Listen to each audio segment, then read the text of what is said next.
Halo, saya Karta Kusuma, mahasiswa Prodi Sistem Informasi Universitas Terbuka Bandung dengan NIM 0551625567. Pada kesempatan kali ini, saya akan mempresentasikan hasil penyelesaian tugas 3 dari mata kuliah pemrograman berbasis web. Pada tugas 3 ini, saya diminta untuk membuat sebuah proyek aplikasi berbasis web dengan menggunakan Vue.js. Nah, di mana konteks proyeknya atau konteks tugasnya adalah merefaktor tugas 2 dan 1 dengan menggunakan konsep view komponen dan juga template. Untuk strukturnya kurang lebih seperti ini. Inilah contohnya. Kemudian pada pekerjaan tugas ini saya diminta untuk menggunakan gaya kebab case dalam penamaan filenya. Untuk halaman yang perlu dibuat, yang pertama adalah halaman stok bahan ajar, di mana halaman ini akan menampilkan data bahan ajar meliputi kode mata kuliah, nama mata kuliah, kategorinya, UT daerah atau UPBJJ, lokasi rak, harga. Pada data harga ini ada penambahan simbol rupiah, kemudian untuk stok bahan ajar dan juga safety stock ada penambahan satuan buah. Kemudian untuk data status, ketika di hover maka akan menampilkan tooltip yang berisi catatan. Kemudian ada juga fitur untuk edit stock, filter, menampilkan status stok yang sama seperti pada tugas 2 sebelumnya. Kemudian ada juga penambahan data bahan ajar baru dan juga update yang juga sudah ada pada proyek sebelumnya, namun di sini tambahkan trigger di mana datanya bisa langsung disimpan ketika menekan tombol enter. Kemudian ada juga fitur untuk menghapus data dengan menampilkan pop-up terlebih dahulu. Halaman yang kedua yakni adalah tracking delivery order, di mana di sini ada tampilan untuk melacak data atau status pengiriman delivery order seperti pada tugas praktik 1, di mana inputnya adalah nomor DO atau delivery order atau NIM. Namun di sini karena konteksnya adalah untuk menampilkan detail, maka saya akan gunakan nomor delivery order saja. Sebab kalau nomor NIM asumsinya adalah bisa saja seorang mahasiswa memiliki lebih dari satu delivery order seperti itu.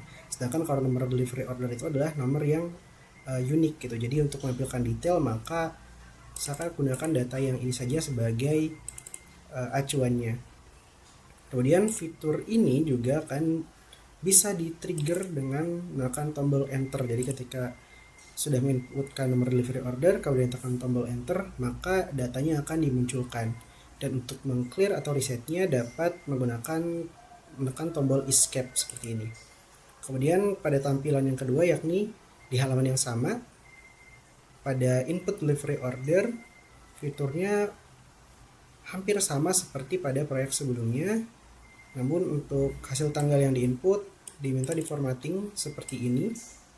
Kemudian untuk harganya ditambahkan simbol currency rupiah. Dan kemudian terdapat juga fitur untuk menambah status progres perjalanan pengiriman, di mana waktunya diambil atau di-generate dari sistem. Jadi ini bisa ditambahkan oleh sistem, kemudian keterangannya diinput oleh pengguna. Di sini saya sudah membuat proyek Vue.js, di mana file utamanya ada di main.js. Di sini sudah dibuatkan atau diinstansiasi aplikasi atau app dari Vue-nya yang menggunakan metode createApp. Kemudian file main.js ini akan diimport atau disisipkan pada index.html, dan kemudian aplikasinya akan di-mounting ke elemen dengan ID app seperti ini.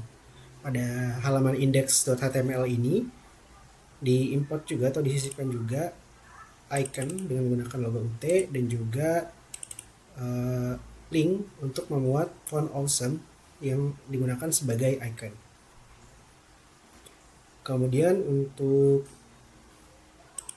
implementasi komponennya, di sini saya membuat sebuah komponen bernama navbar. Komponen ini berisi navigasi utama atau navbar yang digunakan pada beberapa halaman. Di sini ada untuk tampilannya di template, kemudian untuk scriptnya ada di sebelah sini. Setelah itu saya juga membuat sebuah komponen bernama page. Komponen ini akan memuat navbar, kemudian title, title sita di sini. Kemudian ada juga slot dengan nama title dan juga konten. Nah, slot ini digunakan untuk templating, jadi nanti setiap halaman atau beberapa halaman yang menggunakan navbar dan juga ada title ceritanya, maka bisa menempatkan judul atau halamannya pada slot ini dan kemudian kontennya pada slot dengan nama konten.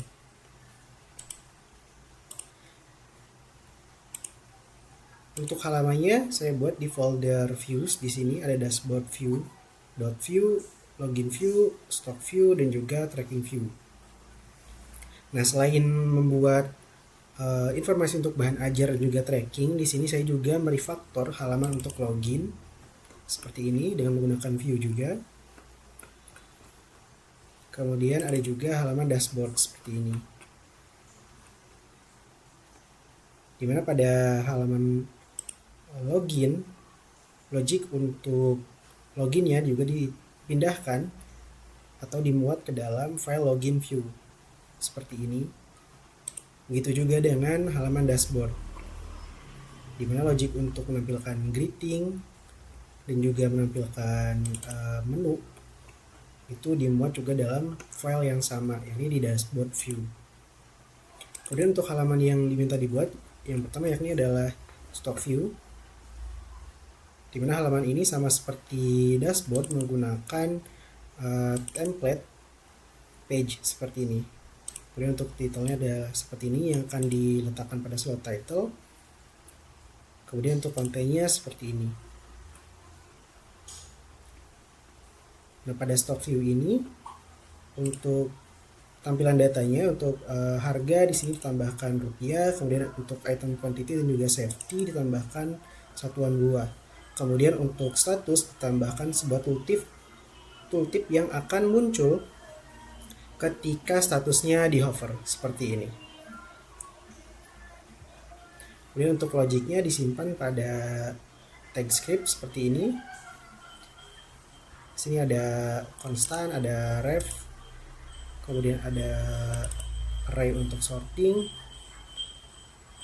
ada beberapa ref juga, kemudian ada computed untuk menampilkan kategori list, kemudian ada stock yang sudah computed juga. Jadi ketika ada filter maka tidak perlu lakukan perhitungan ulang atau di-compute ulang. Jadi sudah langsung diambil dari computed ini. Dan ada metode-metode di sini yang digunakan untuk menampilkan atau menjalankan fungsionalitas pada halaman informasi bahan ajar. Di sini juga ada add stock, kemudian ada validasi formnya, setup validasinya, ada edit stock di sini seperti ini, ada add stock, ada delete stock seperti itu. Kemudian untuk halaman yang terakhir yakni adalah di tracking bahan ajar, ada dua buah tampilan. Yang pertama untuk menambahkan data bahan ajar, dan yang kedua adalah pelacakan bahan ajar. Nah, untuk penambahan data bahan ajar seperti ini, hampir sama seperti pada proyek 2. Kemudian untuk harganya ditambahkan simbol rupiah seperti ini. Kemudian tanggal kirimnya akan diformatting, jadi tanggal yang sudah ditambahkan akan diformatting dengan pola seperti ini. Jadi polanya nanti yang dihasilkan adalah tanggal, kemudian bulan dalam Indonesia, dan juga tahun seperti itu. Kemudian halaman atau tampilan yang berikutnya pada halaman yang sama, yakni untuk memantau bahan atau memantau status pengiriman bahan ajar, yakni yang saya pilih dengan menggunakan delivery order, karena nomor delivery order ini pasti unik untuk setiap delivery ordernya.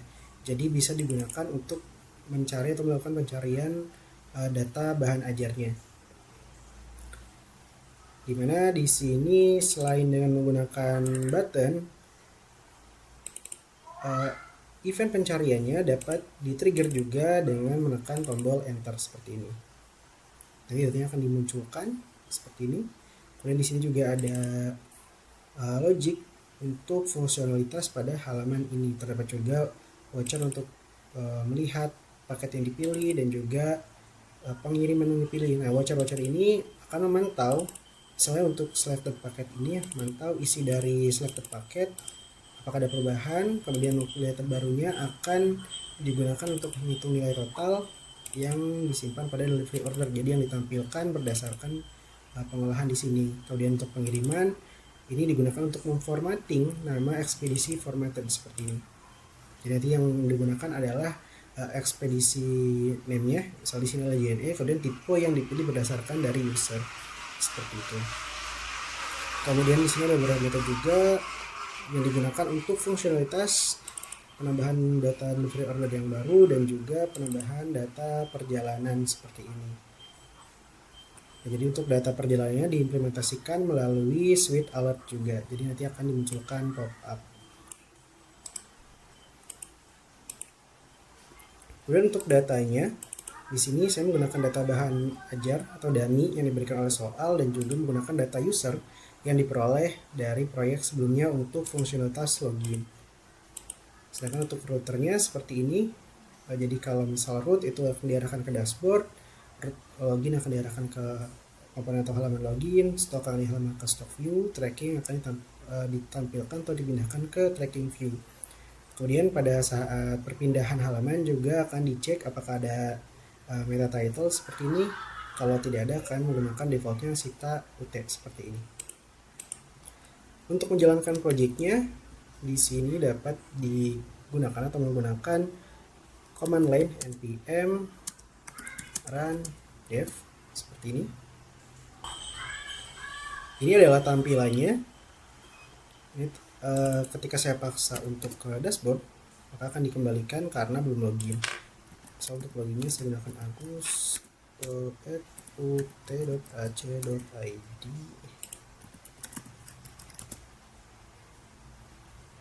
Nah, ini ada tampilan dashboardnya. Kemudian untuk tampilan informasi bahan ajar ditampilkan seperti ini. Di sini harganya tambahkan simbol rupiah, stok dan stok aman ditambahkan satuan buah. Di sini bisa diedit, stoknya bisa diedit, bisa ditambahkan jumlahnya jadi 29 seperti ini. Kemudian bisa tadi tambahan naik ya. So stoknya 29.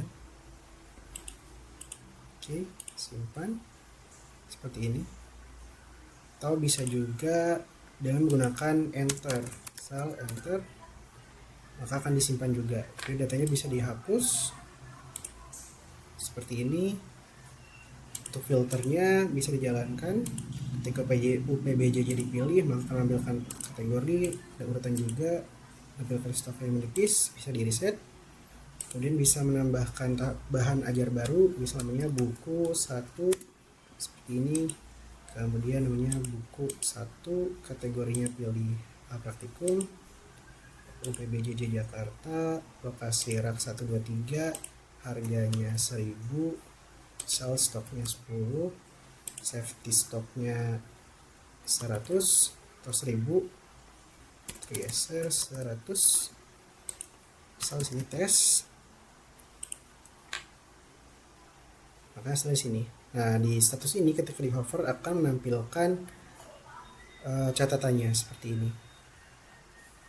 Kemudian di halaman yang kedua, atau halaman yang diminta kedua adalah tracking pengiriman. Di sini adalah tambah pengiriman dan juga bisa melacak pengiriman. Dari tambah pengiriman, saya misalkan tambah data baru, namanya 123, namanya mahasiswa, ekspedisinya reguler, pilih paket, tanggalnya 27. Nah, kemudian tanggalnya akan diformatting seperti ini dan juga di harganya akan ada simbol rupiah. Kemudian bisa ditambahkan perjalanannya, misal sudah tiba, status pengirimannya terkirim. Kemudian data ini bisa dicek pada halaman lacak ini dengan menggunakan tombol enter. Bisa, misalnya saya ubah 2025 001 untuk data yang satunya.